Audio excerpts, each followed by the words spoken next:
Hi అండి. Rose milk ready చేసి చూపిస్తానని చెప్పాను కదా, అది రెడీ చేస్తున్నాను. ఇది మిల్క్ బాగా బాయిల్ చేయాలండి. చక్కెర వేసి మనకి ఎంత కావాలో అంత చక్కెర వేసి బాగా చిక్కబడేంత వరకు బాయిల్ చేసుకోవాలి. డ్రై ఫ్రూట్స్ నేను జీడిపప్పు మాత్రమే వేశాను, అవి బాగా నానబెట్టేసుకోవాలి. రూఅబ్జా అండి అది. అవన్నీ కట్ చేసి పక్కన పెట్టేసుకోవాలి. డ్రై ఫ్రూట్స్ అన్నీ ఈ చిక్కటి పాలల్లో రూఅబ్జా 2 స్పూన్స్ మాత్రమే వేసుకోవాలి, ఎక్కువ వేసుకోకూడదు. క్వాంటిటీని బట్టి వేసుకోవాలి.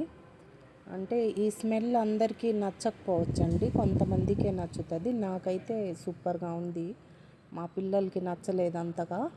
ఈ స్మెల్కే ఎట్లాగో ఉంది, ఇది ఎట్లా తాగుతారు అని అంటున్నారు. నాకైతే బాగుందండి, చాలా బాగుంది. అందరికీ నచ్చాలని అయితే లేదు కదా, ఒక్కొక్కరి టేస్ట్ ఒక్కోలా ఉంటుంది.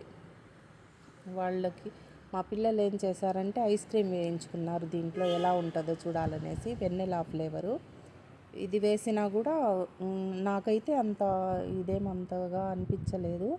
టేస్ట్ అంత బాగుంది అనిపించలేదండి. మా పిల్లలకైతే సూపర్గా ఉందంట.